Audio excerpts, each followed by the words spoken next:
menghadapi pencobaan anytime, kapanpun ada rema yang keluar dan siap untuk kita kalahkan musuh dan kita terus berjalan dalam kemenangan.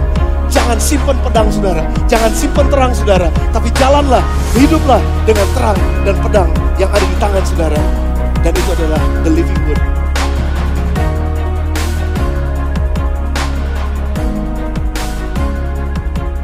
Buat teman-teman yang sudah melayani,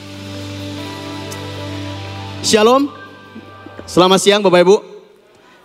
Bapak Ibu, teman-teman siap belajar? Harus fokus ya. Kalau perlu dibuka sedikit not-notnya karena membutuhkan suatu konsentrasi yang luar biasa gitu siang hari ini karena kita sama-sama mau belajar. Tadi sudah dikatakan bahwa siang hari ini tema firman Tuhan, boleh slide-nya, adalah cerdik dan tulus. Cerdik seperti ular dan tulus seperti merpati. Mari kita baca dulu ayat firman Tuhan. Ini adalah ayat emas kita pada siang hari ini yang diambil dari Matius 10 ayat yang ke-16. Matius 10 ayat yang ke-16. Saya sudah siapkan di depan. Saya akan bacakan buat Bapak Ibu semuanya. Demikian firman Tuhan. Matius 10 ayat yang ke-16. Lihat, aku mengutus kamu seperti domba ke tengah-tengah serigala. Sebab itu hendaklah kamu cerdik seperti ular dan tulus seperti merpati. Oke, demikian firman Tuhan. Nah, Bapak Ibu, teman-teman sekalian, kalau kita lihat dari ayat ini saja, satu ayat aja jangan banyak-banyak ya. Dari ayat ini saja kita bisa merenungkan banyak hal. Dan saya dari ayat ini saya merenungkan ada dua hal yang saya mau sharingkan kepada Bapak Ibu pada siang hari ini. Dari ayat ini Tuhan Yesus memakai analogi ada 4 binatang yang Tuhan Yesus berikan. Dan ini pada saat Tuhan Yesus berbicara kepada murid-muridnya. Oke, di Matius 10:16 ini Tuhan Yesus sedang berbicara kepada murid-muridnya. Dan Tuhan Yesus memakai ada 4 analogi binatang. Yaitu serigala, domba, serigala, ular, dan merpati. Kalau saya gambarkan berarti ada 4 ya.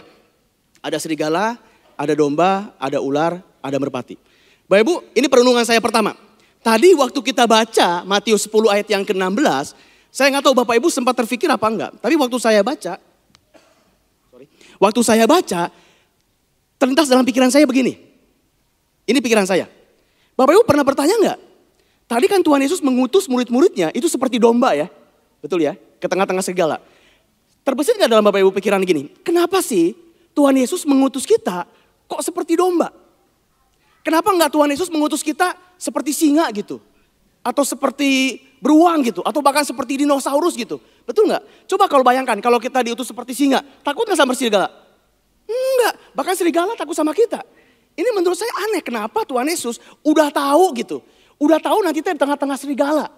Lah kok kita diutusnya sebagai domba gitu. Kenapa kita nggak disiapin dulu, nggak dididik dulu, nggak diubahkan dulu. Nanti begitu kita jadi singa, begitu kita jadi beruang, nah baru diutus. Ini mah enggak, masih jadi domba udah diutus ke tengah-tengah serigala lagi. Bapak Ibu sempat terpikir seperti itu? Kalau saya terpikir, saya bilang, ini kenapa ya Tuhan Yesus? Apakah Tuhan Yesus jahat?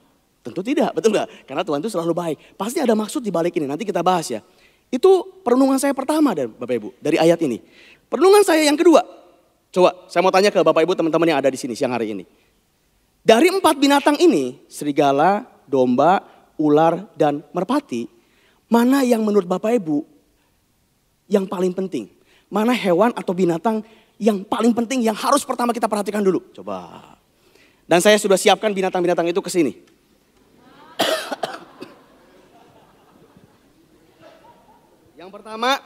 Yang pertama saya panggilkan sang serigala. Wow.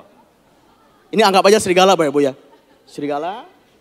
Yang kedua saya panggilkan sang domba. Wow. Ya Ade, nanti buat Ade ya. Ini sang domba, oke.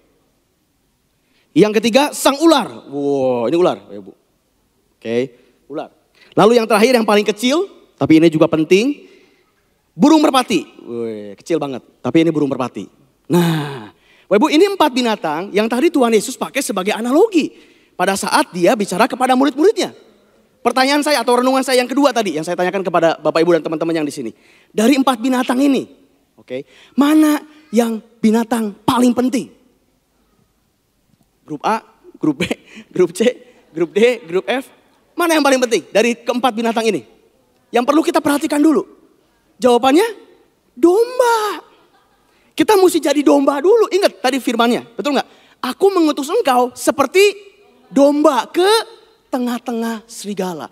Oleh karena itu engkau harus cerdik seperti ular dan tulus seperti merpati. Jadi pertama yang mesti kita putuskan dulu, kita mesti putuskan apakah Bapak Ibu teman-teman sebagai serigala? Seperti ini. Oke. Serigala. Atau Bapak Ibu putuskan Bapak Ibu adalah sebagai domba. Susah ini. Sebagai domba. Nah Bapak Ibu mesti putuskan. Sebelum ngomongin ular sama ngomongin merpati, Bapak Ibu mesti putuskan Anda serigala atau ada domba. Oke? Saya mengorbankan jambul nih. Oke, jadi yang paling penting yang mana? Jadi domba dulu. Sebelum kita belajar jadi ular dan merpati, kita mesti jadi domba dulu. Ini yang penting, betul nggak? Jangan jadi serigala, kita mesti jadi domba dulu. Baru setelah itu kita mesti cerdik seperti ular dan kita mesti tulus seperti merpati. Ini perenungan saya dari ayat yang tadi Bapak Ibu. Nah, jadi kita mesti, boleh slide-nya? Jadi kita mesti jadi domba dulu. Setuju? Jadi domba dulu. Kalau jadi serigala berarti kita orang dunia. Kalau domba kita udah jadi orang benar dulu. Dan karenanya murid-murid itu juga orang benar. Nah, Bapak Ibu, saya nggak tahu Bapak Ibu, tapi saya dari dulu, waktu saya baca ayat ini, saya dari dulu sampai kemarin saya merenungkan ayat ini, bayangan saya, domba yang ada di sini adalah domba yang lemah. Domba yang nggak bisa apa-apa, namanya juga analoginya soalnya domba ya. Nggak bisa apa-apa, lemah, tak berdaya dan segala macam. Tapi waktu saya baca ayat ini, di pasalnya, ini kan kita teman baca tadi Matius 10 ayat yang ke-16. Tapi kalau saya baca secara pasal gitu, secara utuh, ternyata domba ini, Bapak Ibu, ini bukan domba sembarangan loh. Ini domba hebat, bahkan boleh saya bilang, ini domba sakti. Benar, ini bukan domba sembarangan, kesannya kayak lemah karena pakainya analoginya domba. Oke, mari kita baca Bapak Ibu. Mari kita baca siapa domba ini sebetulnya. Mari kita baca dari ayat yang paling awal. Tadi kita baca yang 16, mari kita baca ayat yang paling awal. Jadi pasalnya masih pasal Matius yang ke-10. Supaya Bapak Ibu paham, Bapak Ibu jelas domba ini siapa sebetulnya. Mari kita baca. Saya bacakan di depan. Yesus memanggil ke-12 muridnya. Jadi domba itu adalah ke-12 murid Yesus. Dan memberi kuasa kepada mereka, kepada 12 orang itu, untuk apa? Mengusir roh jahat, untuk melenyapkan segala penyakit, dan segala kelemahan. Wow, jadi domba ini bukan sembarang domba. Domba itu bisa mengusir roh jahat, bisa melenyapkan segala penyakit, dan bisa mengatasi segala kelemahan. Bapak Ibu, ini bukan sembarang domba. Ini bukan domba yang lemah yang seperti kita bayangkan. Mari kita lihat ayat yang berikutnya. Ini juga menekankan betapa domba ini bukan domba sembarangan. Masih di Matius 10 tapi ayatnya yang ke-8. Saya bacakan buat Bapak Ibu di depan ya. Masih kepada murid-muridnya. Sembuhkanlah orang sakit. Bangkitkanlah orang mati. Hebat gak tuh? Tahirkanlah orang kusta. Usirlah setan-setan. Kamu telah memperolehnya dengan cuma-cuma. Oleh karena itu berikan pula dengan cuma-cuma. Bapak Ibu, setelah Bapak Ibu membaca 2 ayat ini. Bagaimana kesan Anda kepada domba tadi? Domba ini bukan sembarang domba. Domba ini 12 murid Tuhan Yesus yang sudah diperlengkapi dengan kuasa untuk mengatasi penyakit, membangkitkan orang mati, mengatasi kelemahan dan segala macam. Betul nggak? Bapak bayangkan loh kalau ada orang punya kemampuan seperti itu zaman sekarang. Dan harusnya kita semua orang percaya, kita semua bisa melakukan ini. Ada amin nggak? Bayangkan kalau kita semua bisa melakukan ini. Udah pasti jadi tren topik. Betul nggak? Udah pasti diliput sama televisi, bayangkan loh. Kita datang sembuhin, sembuh. Kita datang orang mati bangkit. Gimana nggak jadi tren topik coba. Orang-orang dunia pasti tertarik kepada kita. Kalau saya boleh bilang, domba ini bukan sembarang domba. Ini domba dalam tanda kutip, domba sakti. Domba dengan kemampuan luar biasa. Tapi yang menarik begini Bapak Ibu. Meskipun dengan kuasa, meskipun murid-muridnya punya kuasa menyembuhkan, punya kuasa membangkitkan orang mati, Tuhan Yesus masih memakai analogi mereka itu seperti domba. Harusnya dalam pikiran kita, kalau orang-orang dengan kuasa itu bukan domba. Harusnya apa? Singa mungkin, harusnya dinosaurus gitu yang gede sekalian. Beruang, harusnya itu dong, orang punya kuasa. Tapi yang menarik, meskipun mereka sudah punya kuasa seperti itu, Tuhan Yesus masih bilang kepada mereka, kamu adalah domba. Oke? Boleh gak saya bilang begini berarti? Boleh gak saya bilang begini? Jadi kalau gitu, yang paling utama buat kita adalah memang kita mesti jadi domba. kita mesti berbeda dengan dunia, kita mesti dipenuhi dengan Roh Kudus, kita mesti terima Tuhan Yesus, betul? Itu hal yang utama dan yang pertama dan hal yang utama itu membuat kita menjadi orang benar.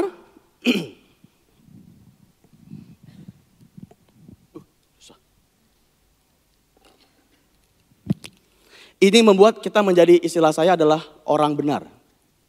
Domba tadi adalah orang-orang yang takut akan Tuhan, orang yang dipenuhi firman, orang yang dipenuhi dengan Roh Kudus. Betul, ini menjadi hal yang utama, ini menjadi hal yang pertama. Ya, kita putuskan tadi, kita mau jadi domba, bukan menjadi serigala. Tapi boleh nggak saya bilang seperti ini, sesuai dengan ayat firman Tuhan tadi. Meskipun murid Tuhan Yesus sudah bisa seperti ini, menjadi orang benar, tapi Tuhan bilang begini, kamu tetap harus cerdik dan tulus. Cerdik seperti ular dan tulus seperti merpati. Berarti menjadi orang benar saja di tengah dunia ini tidak cukup. Waduh, saya jadi gak enak nih. Waduh, matanya melotot gitu semua nih. Benar gak? Karena Tuhan Yesus bilang begitu loh. Meskipun murid-muridnya sudah penuh kuasa, Tuhan Yesus bilang begini, kamu tetap harus cerdik dan tulus. Artinya apa? Orang benar yang penuh dengan kuasa, orang benar yang penuh dengan firman Tuhan, ternyata belum cukup. Ini memang hal yang pertama, ini memang hal yang penting.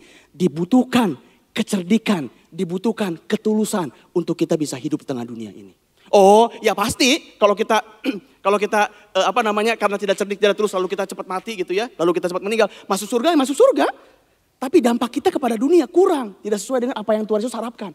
Jadi menjadi orang benar saja nggak cukup, harus ditambah cerdik dan harus ditambah tulus.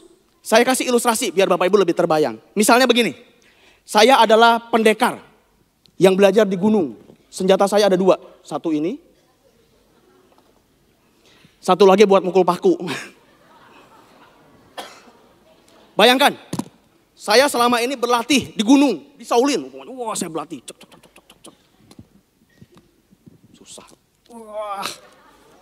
Berlatih gitu Bapak Ibu ya. Wah, di gunung saya jago banget. Saya punya kuasa. Wah, hebat banget. Lalu sifo saya, guru saya bilang begini, sudah saatnya kamu meninggalkan pegunungan ini dan datang ke Nudia. Kamu harus belajar di sana.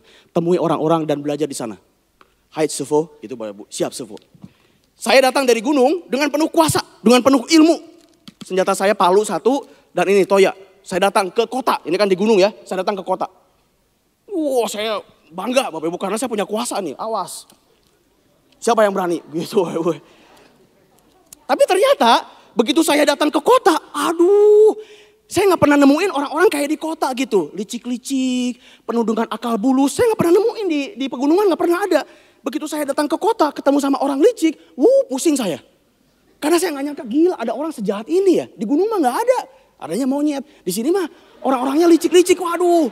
Benar gak? Meskipun saya punya kuasa, meskipun saya punya ilmu, tapi begitu menghadapi orang kota yang licik-licik, saya cuma punya 2 pilihan. Pertama, saya cepat mati. Karena dilicikin, dijebakin, betul gak Bapak Ibu? Cepat mati loh, meskipun saya punya jago ilmu nih. Yang kedua, sayanya jadi penjahat. Bapak Ibu ngerti maksud saya? Jadi punya ilmu saja dari pegunungan, waktu saya datang ke dunia, ke kota, nggak cukup. Kalau kita nggak cerdik, kita nggak tulus, either saya cepat mati, atau sayanya jadi penjahat. Oke, saya simpan dulu ini. Nah, itu ilustrasinya, biar Bapak Ibu kebayang bahwa, oke, orang benar memang jadi yang utama, orang benar memang jadi yang pertama, tapi ternyata nggak cukup. Nah, sekarang mari kita fokus kepada, Bapak Ibu jadi sudah putuskan ya, jangan jadi serigala, tapi kita mesti menjadi domba. Nah, baik, sekarang mari boleh selanjutnya kita fokus kepada si ular dan si merpati. Mari kita fokus kepada ular dan fokus kepada merpati. 2 ini. Oke. Saya tidak akan membahas ciri-ciri ular itu seperti apa. Ular biasanya habitatnya apa? Enggak. Burung merpati itu ciri-cirinya apa? Enggak, saya nggak akan fokus ke binatangnya. Tapi saya fokus aja langsung ke katanya. Cerdik dan tulus. Karena ini cuma analogi dari Tuhan Yesus. Tapi kata utamanya adalah cerdik dan tulus. Nah, mari kita bahas Bapak Ibu, cerdik dan tulus. Saya penasaran, sebetulnya apa sih definisinya cerdik dan tulus itu? Saya ngambil kamus Bapak Ibu, saya ambil dari Kamus Besar Bahasa Indonesia. Karena saya pengen tahu apa sih sebetulnya arti cerdik. Ya, selama ini sudah kebayang sih cerdik apa, tulus apa. Tapi sebetulnya apa sih yang betul dari kamus gitu ya. Ternyata dari Kamus Besar Bahasa Indonesia dikatakan begini. Cerdik definisinya adalah cepat mengerti dan pandai mencari pemecahannya. Kalau dalam bahasa sehari-hari problem solver gitu Bapak Ibu. Ilmunya banyak, pikirannya hebat gitu ya, knowledge-nya banyak. Yang kedua, panjang akal gitu, jadi ilmunya banyak. Itu cerdik, kata kamus. Tulus ternyata kata kamus adalah orang yang bersih, jujur, orang yang bersih hati, jujur, ikhlas, tidak serong. Ini arti dari cerdik dan tulus. Secara sederhana, berarti cerdik, kalau kita lihat definisinya, cerdik ngomongin otak. Akal, pikiran. Tulus lebih banyak ngomongin hati. Oke, jadi cerdik ngomongin otak, pikiran, dan tulus ngomongin masalah hati. Jadi kita memang mesti pakai otak dan mesti pakai hati. Cerdik dan tulus. Nah, dari kata cerdik dan kata tulus, Bapak Ibu, kembali saya suka pakai diagram-diagram. Karena ada beberapa kemungkinan. Bisa jadi orangnya cerdik tapi tidak tulus, orangnya tulus tapi tidak cerdik, betul nggak? Nah, mari kita bahas ya Bapak Ibu. Ini saya suka menggambarkan seperti ini. Mari kita definisikan orang-orang tipikal yang tulus tapi tidak cerdik itu disebut apa? Cerdik tidak tulus itu seperti apa? Mari kita mulai. Ini istilah saya. Bapak Ibu bisa pakai istilah yang Bapak Ibu nanti definisikan. Tapi saya berpikir cukup lama, kira-kira kategori orang seperti apa sih dalam hal yang seperti ini? Mari kita mulai dulu yang bawah. Menurut Bapak Ibu, kalau orangnya tulus, ini ya, tulusnya itu banyak, sebelah sini tulusnya banyak, tapi cerdiknya rendah, cerdiknya sedikit gitu. Itu tipikal orang seperti apa menurut Bapak Ibu? Tulus banget, tapi tidak cerdik, alias oon gitu Bapak Ibu. Tadi oon tapi tulus gitu. Menurut Bapak Ibu itu orang seperti apa? Istilahnya kalau buat saya, ya itu orang bodoh. Tulus memang, tapi tidak cerdik. Gitu ya, bahasa sehariannya oon. Nah, tapi ada juga orang-orang yang cerdik, yang sebelah sana tuh cerdik banget, tapi tidak tulus. Apa itu kategorinya namanya? Licik. Oh, Bapak Ibu sepakat sama saya ya, itu orang licik betul. Cerdik, tapi memang niatnya tuh jahat aja. Pengennya nyelakain, pengennya nipu aja. Makanya saya sebut itu orang licik. Apa sebutannya? Kalau orang itu tidak cerdik dan orang itu tidak tulus. Saya mikir cukup lama loh Bapak Ibu, ini apa ya? Tidak cerdik, tidak tulus. Idealnya sih jangan hidup, idealnya begitu. Cuman saya nggak enak kan ngomong jangan hidup.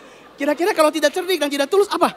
Saya berpikir cukup lama, saya keluar dengan istilah ini. Bapak Ibu boleh setuju, boleh tidak. Tapi saya muncul dengan istilah ini. Itu orang konyol. Udah mah oon, nggak tulus lagi. Wah, udah oon. Berarti konyol gitu buat saya. Tapi gimana kalau orangnya cerdik, pintar, penuh dengan pengetahuan, problem solver, tapi hatinya juga bersih. Hatinya juga tulus, hatinya juga jujur. Itu istilahnya orang seperti apa? Orang idaman Pak.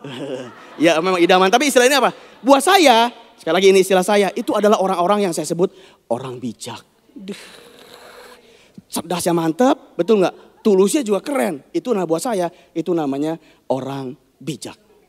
Jadi kalau saya kategorikan Bapak Ibu, nah siang hari ini coba Bapak Ibu renungkan dalam diri Anda. Saya itu masuk dalam kategori apa nih? Jangan nunjuk orang lain. Itu sih kalau suami saya ya Pak ya. Suami saya itu yang itu tuh. Wah kalau pacar saya Pak dia konyol tuh konyol. Jangan nunjuk orang lain. Nunjuk diri sendiri lah. Kalau di mapping jujur. Jangan diomongin, jujur dalam diri sendiri. Siang hari ini jam 12:30 ini saya masih dalam kategori ini. Benar loh, kesadaran itu awal dari pertobatan. Jadi Bapak Ibu mesti sadar dulu Bapak Ibu ada di mana. Karena begini, Bapak Ibu masing-masing kategori ini licik, konyol, bodoh dan bijak itu bisa berdampak buat diri sendiri dan bisa berdampak buat orang lain. Atau istilah saya begini. Bisa membahayakan diri sendiri, kalau saya boleh tulis ya. Membahayakan diri sendiri.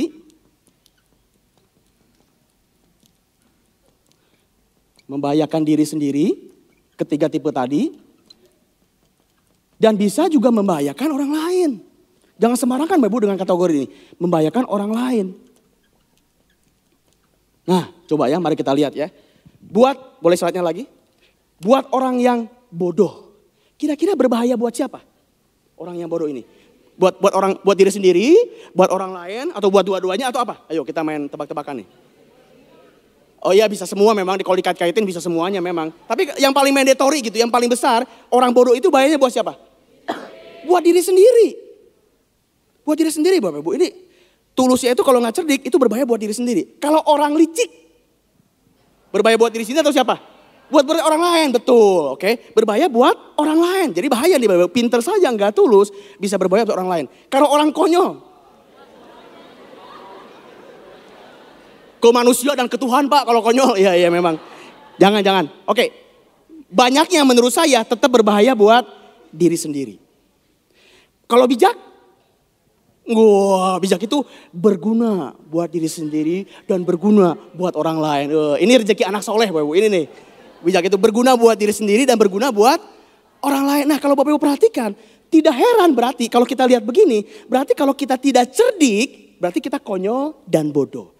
Kalau kita konyol dan bodoh berarti berbahaya buat diri kita sendiri. Makanya tidak heran tadi Tuhan Yesus waktu bicara kepada muridnya, dia ngomongnya begini, Bapak Ibu perhatikan ya, setiap kata itu dan urutan ada artinya. Dia bilang begini, kamu kepada murid-muridnya harus cerdik seperti ular dan tulus seperti merpati.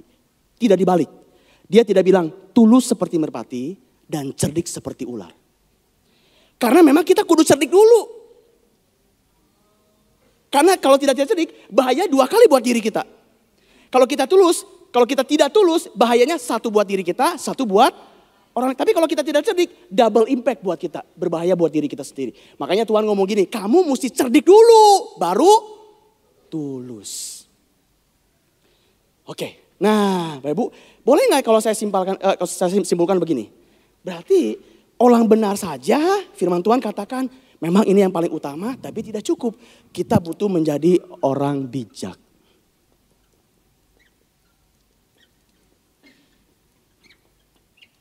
Berarti kita dalam hidup, kita memang mesti jadi orang benar dan kita mesti jadi orang bijak.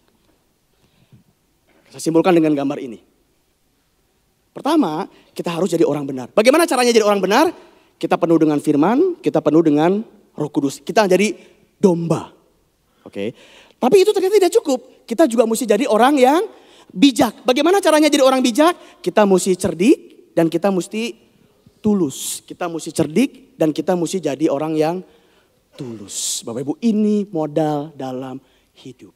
Benar, orang benar dan orang bijak. Bisa nggak Pak Andi? Orang benar tapi bukan orang bijak. Bisa nggak Pak Andi? Oh bisa. Berarti kalau gitu ada orang benar yang bukan orang bijak. Kalau bukan orang bijak berarti orang apa? Ya memang orang benar. Tapi kalau dia tidak bijak berarti orang benar yang konyol, bodoh, sama satu lagi apa? Licik. Oh, mesti ingat-ingat ya. Jadi bisa saja ada orang benar. Aduh saya jadi gak enak, gak apa-apa ya. Orang benar, sudah terima Tuhan, datang ke gereja.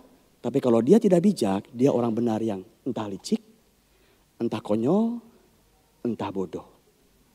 Kalau saya tanya, saya yakin Bapak Ibu pasti punya contohnya. Bapak Ibu kenal orang benar yang datang ke gereja tapi licik? Jangan disebutin namanya. Kenal? Kenal orang benar ya yang ngaku-ngaku udah terima Tuhan tapi konyol? Bapak Ibu kenal orang benar yang bodoh? Saya yakin Bapak Ibu punya. Tahu gitu ya. Jadi kalau orang benar tidak bijak ya berarti orang benar yang begini-begini. Sekarang kalau ditanya, bisa nggak Pak Andi bukan orang benar tapi dia bijak? Bukan orang benar, artinya bukan orang percaya, orang dunia gitu ya, belum terima Tuhan Yesus. Tapi orangnya bijak, bisa nggak? Bisa. Saya yakin Bapak Ibu juga pernah ketemu orang-orang yang seperti itu. Tapi Bapak Ibu ya memang bisa, tapi saya mau bilang begini. Orang-orang yang seperti itu, yang bijak, tapi sekarang dia belum menjadi orang benar. Ya memang kita sering ketemukan orang-orang di luar Tuhan gitu, yang kepintarannya luar biasa. Di luar Tuhan tapi ketulusannya juga luar biasa. Nah itu saya sebut orang bijak. Tapi dia belum takut akan Tuhan, dia belum terima Tuhan Yesus gitu istilahnya. Bisa nggak? Bisa. Tapi hati-hati dengan orang yang seperti itu. Kenapa? Karena Roh Kudus tidak ada dalam dirinya. Betul ya? Roh Kudus tidak ada dalam dirinya. Artinya apa? Ketulusannya bisa tiba-tiba berubah. Kenapa? Karena nggak ada Roh Kudus yang mengingatkan. Jadi orang bijak seperti itu, meskipun sekarang dia bijak dan kelihatannya kayak baik, tapi bisa-bisa dia menjadi orang yang bahaya. Karena ketulusannya bisa berubah. Itu yang saya sebut serigala berbulu domba. Jadi sebetulnya dia serigala, bukan domba, tapi dia pura-pura gitu. Kumpul di tengah-tengah orang bijak gitu. Oke, dengan cerdik gitu ya. Dengan cerdik, dengan tulus. Padahal dia serigala. Nah orang-orang yang seperti itu ada Bapak Ibu. Tidak benar tapi bijak. Itu yang disebut seperti serigala berbulu domba. Nah Bapak Ibu, sekarang saya akan ambil contoh dalam firman Tuhan. Contoh-contoh tokoh-tokoh dalam Alkitab yang orang benar, yang tulus tapi belum cerdik. Jadi orang benar, tulus tapi belum cerdik. Contoh yang kedua, saya akan ambil 2 contoh. Yang kedua adalah contoh orang benar yang cerdik tapi belum tulus. Oke, ada 2 contoh ya. Saya ulangi nih. Contoh yang pertama adalah orang benar yang tulus tapi belum cerdik. Contoh yang kedua, orang benar, jadi sama-sama orang benar karena saya ambilnya dari tokoh Alkitab. Yang cerdik tapi belum tulus. Bapak Ibu perhatikan kata-kata saya. Saya nyebutnya cerdik belum tulus. Tulus belum cerdik. Apa arti kata belum? Belum itu akan bisa menjadi cerdik dan akan bisa menjadi tulus. Nanti ada syaratnya. Kita lihat nanti bagaimana caranya. Kalau Bapak Ibu merasa saya masih konyol Pak. Saya masih bodoh Pak. Nanti ada obatnya Bapak Ibu, jangan khawatir. Oke? Tunggu sampai ibadah selesai. Tapi mari kita lihat contoh yang pertama. Ini contoh orang cerdik, orang benar, cerdik, tapi belum tulus. Saya ambil dari satu tokoh Alkitab, namanya Yudas. Saya akan ambil ketika Yudas menyerahkan Tuhan Yesus kepada tentara-tentara imam-imam besar. Ini ayatnya. Dari Markus 14 ayat yang ke-43 sampai ayat yang ke-46. Markus 14 ayat yang ke-43 sampai ayat yang ke-46. Saya bacakan Bapak Ibu ke depan ya. Perhatikan ke depan, mesti fokus nih. Pada waktu Yesus masih berbicara, muncullah Yudas, salah seorang dari ke-12 murid itu. Ingat tuh, ini salah seorang dari ke-12 murid itu. Dan bersama-sama dia, serombongan orang yang membawa pedang dan pentung. Disuruh oleh imam-imam kepala, ahli-ahli Taurat dan tua-tua. Selanjutnya, orang yang menyerahkan dia telah memberitahukan tanda ini kepada mereka. Orang yang akan kucium, itulah dia, tangkaplah dia. Dan bawalah dia dengan selamat. Ayat yang ke-45. Dan ketika ia sampai di situ, ia segera maju mendapatkan Yesus. Dan berkata, Rabi, lalu mencium dia. Ayat yang 46, maka mereka, para tentara itu memegang Yesus dan menangkapnya. Bapak Ibu, gimana mendengar cerita ini? Yudas orang benar bukan? Dia adalah 12 murid Tuhan Yesus. Yang tadi Bapak Ibu jangan lupa, yang sudah diberikan kuasa untuk menyembuhkan orang sakit, bahkan membangkitkan orang mati, betul? Ini kan ke-12, ini kan salah satu ke-12 muridnya waktu itu. Jadi dia orang benar, dia cerdik gak? Cerdik gak? Pinter gak? Pinter. Tidak ada satu orang pun selama ini yang menyadari kalau Yudas itu nanti akan menyerahkan Tuhan Yesus. Tidak ada. Jadi selama ini dia sudah berhubungan Bapak Ibu dengan kepala-kepala gitu ya. Karena dia mata duitan kan. Bisa juga, ini kan bendahara ya. Jangan-jangan uangnya juga sudah dikorupsi tanpa seorang pun menyadari. Kecuali Tuhan Yesus ya. Tanpa seorang pun menyadari bahwa dia berbuat itu. Jadi sebetulnya dari segi kecerdasan, cerdiknya luar biasa ya namanya Yudas ini. Tapi dia tidak tulus. Jadi Yudas masuk kategori apa? Cerdik, tapi tidak tulus. Dia masuk kategori licik. Ini namanya Yudas. Oke, contoh ya. Ini contoh-contoh nih. Oke, sekarang mari kita masuk ke contoh yang kedua. Orang benar, tulus, tapi belum cerdik. Orang benar, artinya takut akan Tuhan. Tulus, tapi belum cerdik. Kalau saya ambil contoh yang pertama, Yudas. Dan saya bilang dia licik, Bapak Ibu gak apa-apa. Karena memang konotasinya Yudas itu ya tokoh yang negatif lah. Tapi tokoh yang ini nih, aduh saya agak ngeri-ngeri sedap nih. Contoh orang benar, tulus, tapi belum cerdik. Oke, supaya aman, supaya Bapak Ibu nanti tidak melempari saya dengan batu nih. Karena saya agak gak enak sebetulnya, tapi gak apa-apa ini kita sambil belajar ya. Supaya aman, saya akan tanyakan dulu beberapa hal kepada Bapak Ibu. Supaya nanti saya waktu menyebut tokohnya itu enak gitu, aman. Takut juga saya nih soalnya. Pertanyaan saya pertama buat Bapak Ibu semua di sini. Tolong perhatikan pertanyaan saya, jawab ya. Apakah semua nabi-nabi atau raja-raja di Alkitab selain daripada Tuhan Yesus adalah manusia? Manusia, oke? Setuju? Baik. Pertanyaan kedua. Apakah mereka selain Tuhan Yesus bisa berdosa? Bisa. Berarti sama kayak kita ya? Oke, itu dulu nih, bener gak? Oke, pertanyaan yang ketiga. Kalau gitu, apakah mereka bisa melakukan kesalahan? Bisa. Berarti sama seperti kita. Oke, nah sekarang saya tanya diri kita nih. Apakah kita nih, semua ada di sini, kita bisa jadi orang bodoh gak? Bager-bager ini pada ngaku. Bisa jadi orang bodoh kita? Bisa, Bapak Ibu. Saya mau bilang gini, bodoh itu gak jelek loh. Bodoh dalam satu momen itu adalah indikasi kita harus belajar. Bodoh gak apa-apa, yang tidak boleh adalah terus-terusan bodoh. Bener, bodoh mah nggak apa-apa, itu tanda, waduh gue belum tahu nih, artinya saya mesti belajar. Orang bodoh yang nggak mau belajar dan yang nggak mau diajar, itu bodoh-bodoh terus-terusan, itu yang nggak boleh. Tapi bodoh dalam satu saat, untuk hal tertentu, nggak apa-apa, sangat manusiawi. Saya ambil contoh, Bapak Ibu, saya ambil contoh ya. Hari Rabu yang lalu saya ke Surabaya, pesawat saya lumayan pagi jam 5:15, jadi saya bangun subuh jam 2 pagi. Lalu kebiasaan saya bangun pagi itu saya masak air panas. Buat bikin kopi dan segala macam. Nggak tahu kenapa waktu itu air panasnya kena tangan saya. Saya terseduh air panas gitu, Bapak Ibu. Sedikit aja, makanya saya tadi nggak kebayang tuh tadi bayi ya tadi ya. Saya cuma sedikit aja kayaknya sakit banget gitu. Dan istri saya waktu itu masih tidur, saya nggak bisa tanya dia. Ya sudah, karena saya kena air panas, yang saya lakukan adalah seperti diajari orang-orang tua kita pakai apa? Saya pakai odol, Bapak Ibu, sama seperti kita ya. Saya pakai odol, karena ini yang diajarin kan. Saya pakai odol gitu. Aduh, kira-kira setengah jam istri saya bangun, setengah jam kemudian tuh ini masih sakit gitu. Belum ada perubahan apa-apa. Lalu saya bilang ke istri saya, Mah, Mi, tadi saya kena air panas, Mi. Terus saya pakai odol nih. Istri saya bilang begini, zaman sekarang masih pakai odol. Saya syok, Bapak, syok. Langsung bahasa roh. Ya kan diajarinnya pakai odol sama orang tua kita. Sekarang mah jangan pakai odol atuh. Nih pakai ini. Saya sebutkan namanya bioplasenton apa gitulah. Bioplasenton. Nih pakai ini. Setuju Bapak Ibu udah pada tahu ya? Setuju, ya udah pakai. Ya sudah saya cuci lalu dipakein. Oh, nah mulai dari sekarang kalau kena itu gitu jangan pakai odol ya, pakai bioplasenton gitu. Dia mah nggak berani ngomong saya, bodoh sih kamu, nggak berani. Cuman dari nada dan mimik wajah saya tahu dalam hatinya dia ngomong dasar oon gitu, Bapak Ibu. Cuman dia nggak berani, ya sudah. Cuman saya tahu, saya belajar. Bapak Ibu ngerti maksud saya? Cuma kalau saya bilang nggak mau gue pakai odol aja, lu mau apa lu? Nah itu orang yang terus-terusan bodoh.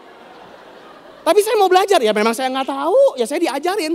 Oke, pakai bioplasenton. Oke, mulai dari saat itu saya tahu kalau saya kena air panas atau kena apa-apa yang panas, saya nggak akan pakai odol lagi. Saya pakainya bioplasenton. Jadi bodoh dalam satu momen itu adalah hal yang normal. Berarti kita mesti diajar. Yang nggak boleh itu adalah bodoh terus-terusan, itu yang nggak boleh. Nah, dengan itu, dengan paradigma itu, saya sekarang berani menyebutkan tokoh Alkitab yang benar, tulus, tapi belum cerdik alias bodoh. Orang itu adalah,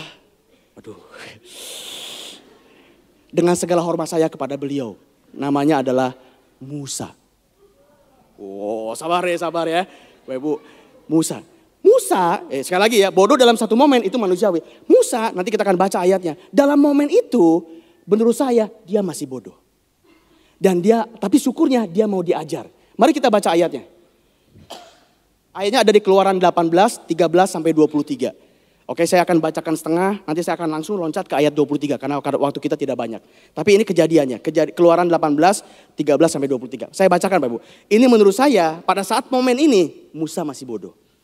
Keesokan harinya duduklah Musa mengadili di antara bangsa itu. Dan bangsa itu berdiri di depan Musa dari pagi sampai petang. Bayangkan ya, antrian itu dari pagi sampai petang, berdiri mereka. Rakyat untuk ketemu dengan Musa. Ketika mertua Musa lagi datang nih. Ketika mertua Musa melihat segala yang dilakukannya kepada bangsa itu, berkatalah, iya di sini siapa? Mertua Musa siapa? Katro. Mertua Musa, Yitro. Oh, hati-hati ngomongnya. Yitro. Mertua Musa namanya Yitro datang dan dia berkata begini. Mertuanya datang nih. Apakah ini yang kamu lakukan kepada bangsa itu? Kata Yitro kepada Musa. Mengapakah engkau seorang diri saja duduk sedangkan seluruh bangsa ini berdiri di depanmu dari pagi sampai petang? Kata Musa kepada Yitro, sebab bangsa ini datang kepadaku untuk menanyakan petunjuk Allah. Jadi bangsa itu datang, kalau gini gimana Musa? Musa tanya kepada Tuhan, oh jawabannya begini. Kalau ini bagaimana Musa? Tanya kepada Tuhan, jawabannya begini. Jadi begitu. Apabila ada perkara di antara mereka, maka mereka datang kepadaku dan aku mengadili antara seorang dan yang lainnya. Lagi pula aku memberitahukan kepada mereka ketetapan dan keputusan Allah. Perhatikan ayat 17, ini punchline-nya. Lihat betapa beraninya Yitro. Mertua Musa itu menjawabnya, tidak baik seperti yang kau lakukan itu. Coba bayangkan. Bapak Ibu mesti bayangin, imajinasiin. Bayangkan kalau Bapak Ibu jadi Musa. Lalu mertua Anda datang bilang, tidak baik, coba. Bapak Ibu jangan salah loh ya. Musa waktu itu adalah orang yang rohaninya udah paling top. Apa tandanya? Dia bisa ngomong langsung sama Tuhan. Yitro yang boleh dibilang rohaninya di bawah Musa. Dan dia berani-beraninya bilang kepada Musa, tidak baik apa yang kamu lakukan itu. Coba kalau Bapak Ibu jadi Musa gimana? Tidak baik apa yang aku lakukan. Kamu katro atau gimana? Tidak baik. Hei, kamu tahu aku ini Musa. Saya itu bisa bicara langsung sama Tuhan. Ya toh? Kalau yang saya lakukan ini tidak baik, kenapa Tuhan gak ngomong langsung sama saya? Bilang bahwa ini tidak baik. Tuhan gak pernah ngomong apa-apa sama saya. Berarti ini baik di mata dia. Kamu datang, dasar mitoha. Ups. Enggak. Bukan, itu guyon. Betul kan? Tapi kan begitu kan? Bapak Ibu kebayang maksud saya? Tapi saya bersyukur Musa punya spirit yang mau diajar. Mari kita lihat ayat lanjutannya. Coba kita lihat. Masih lanjutannya Yitro bilang gini, engkau akan menjadi sangat lelah. Dia ngasih tahu engkau itu nanti lelah loh. Karena engkau juga lelah.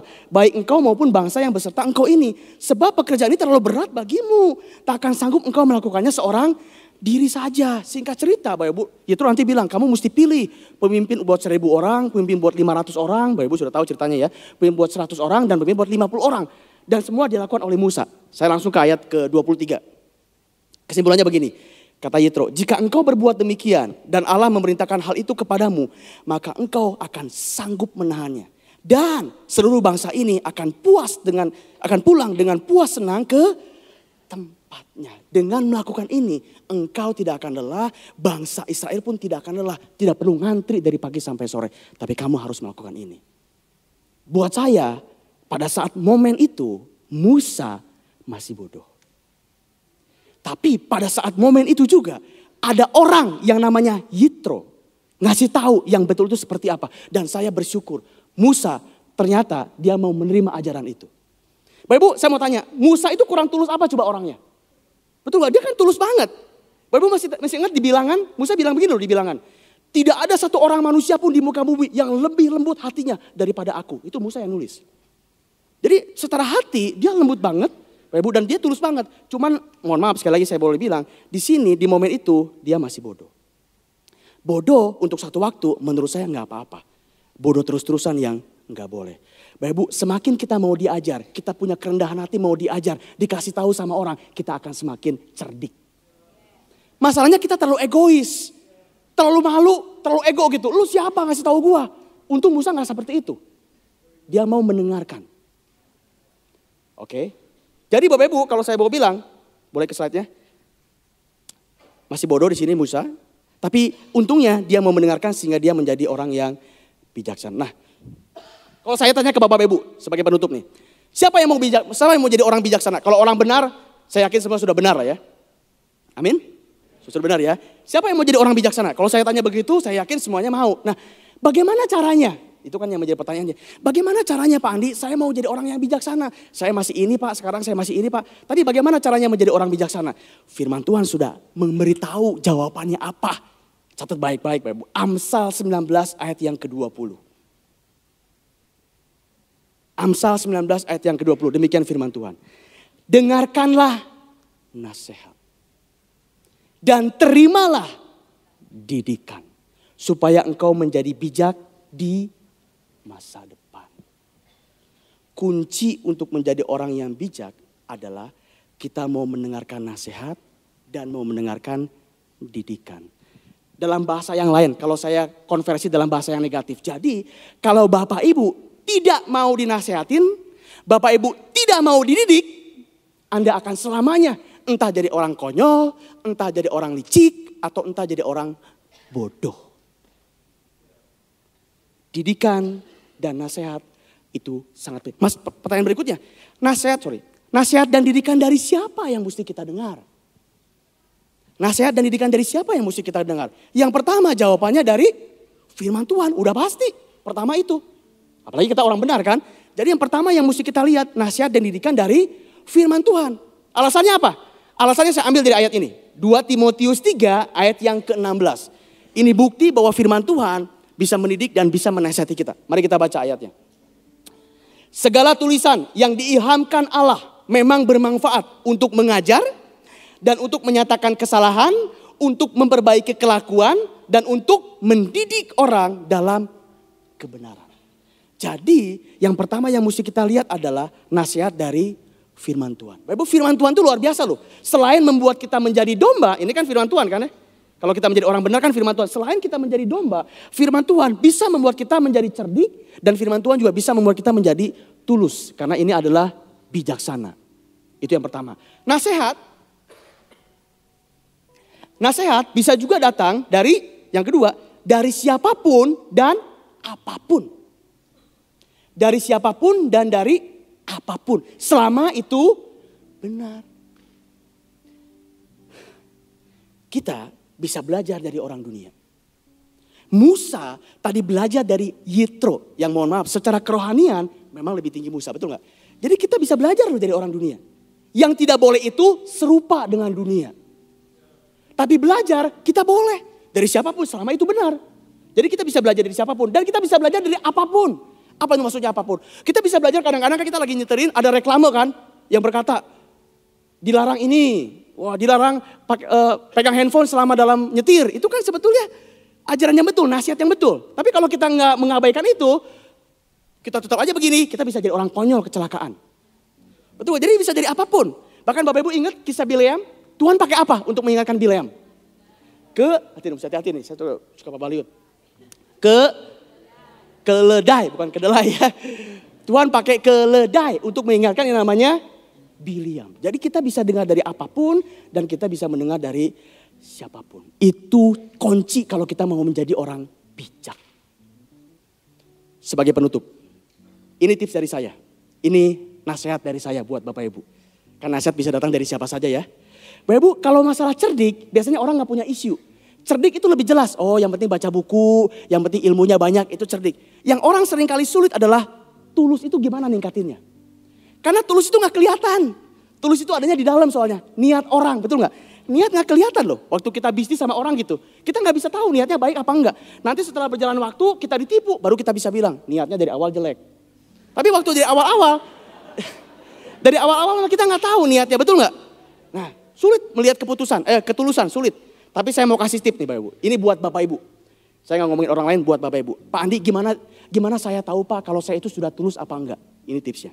Jadi kalau umpamanya Anda mesti ngambil keputusan ya, atau Anda mesti melakukan apapun. Saya tahu saya mesti mengambil keputusan ini Pak, karena saya cerdik nih, baca buku segala macam. Tapi saya ragu Pak, ini saya melakukan ini tulus apa enggak nih? Nah ini tipsnya, oke? Siap, catat baik-baik nih Bapak Ibu, saya yakin ini berguna. Boleh selatnya? Ini namanya uji ketulusan. Ini taunya, bagaimana Anda tahu sudah tulus apa enggak? Pertanyaannya pertama, jawab aja pertanyaan ini. Pertama, yang Anda lakukan itu, yang Anda mau putusan itu, pertanyaan pertama, merugikan diri sendiri enggak? Mohon maaf nih kalau di kampus, di sekolah. Kalau Anda nyontek, pakai pertanyaan ini, merugikan diri sendiri enggak kalau nyontek? Oke, yang kedua, kalau ini sudah, enggak Pak. Oke, yang kedua, merugikan orang lain enggak? Tanya aja dua pertanyaan ini.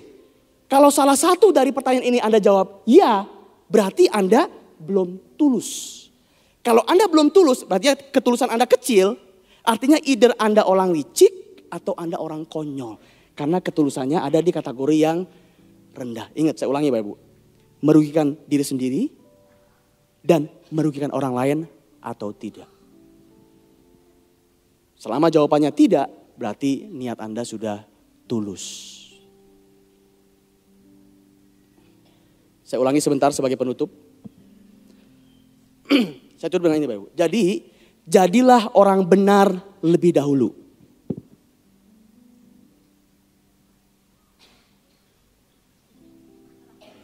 Dalam hidup, jadi orang benar. Takut akan Tuhan dulu, terima Tuhan Yesus. Setelah itu, jadilah orang cerdik. Dan jadilah orang tulus. Ini yang diperlukan dalam hidup. Jadi kemana-mana teh musik kieu.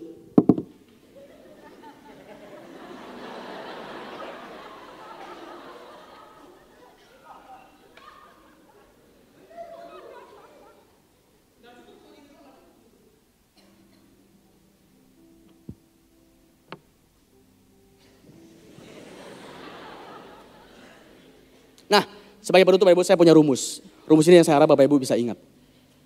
Benar dikali bijak berhasil. Berhasil di mata manusia dan berhasil di mata Tuhan. Dan ingat, itu perkalian, bukan penjumlahan. Salah satunya 0, Anda tidak akan berhasil. Pak Andi saya benar, tapi bijaknya 0. Berarti Anda cuma berhasil di mata Tuhan. Ya kan? Orang benar, tapi nggak bisa mencapai maksimal full potensial gitu. Karena datang ke dunia mungkin dilicikin segala macam, Bapak Ibu menjadi korban. Pak, ini saya sudah bijak. Tapi kalau Anda tidak benar, Anda mungkin kaya, Anda mungkin dipandang sukses oleh dunia. Tapi di mata Tuhan, Anda masih orang gagal. Dibutuhkan benar dan bijak supaya Anda berhasil di mata Tuhan dan di mata manusia. Haleluya, amin. Semoga memberkati Bapak Ibu semuanya. Terima kasih banyak. Saya undang semuanya bangkit berdiri.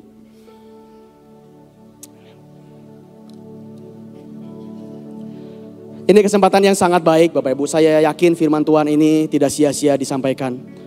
Beberapa dari Bapak Ibu mungkin tertegur dengan firman Tuhan pada siang hari ini. Atau mungkin semua di antara kita kembali diingatkan oleh firman Tuhan pada siang hari ini. Betapa pentingnya kita menjadi orang benar terlebih dahulu. Tapi ternyata itu tidak cukup. Kita harus juga cerdik dan kita juga harus tulus. Supaya kita juga bisa menjadi orang bijak. Saya persilakan Bapak Ibu secara pribadi berdoa kepada Tuhan. Kalau selama ini Bapak Ibu belum menjadi orang yang benar, ini momen yang pas. Minta ampun kepada Tuhan untuk bertobat dan terima Dia sebagai Tuhan dan Juru Selamat. Jadilah orang benar. Dan kalau selama ini Bapak Ibu masih merasa kalau saya masih bodoh, licik ataupun konyol, ini juga kesempatan yang pas. Momen yang baik untuk kita sama-sama bertobat dan memiliki hati sebagai orang yang bijaksana. Kita harus cerdik dan kita harus tulus. Saya persilakan Bapak Ibu secara pribadi.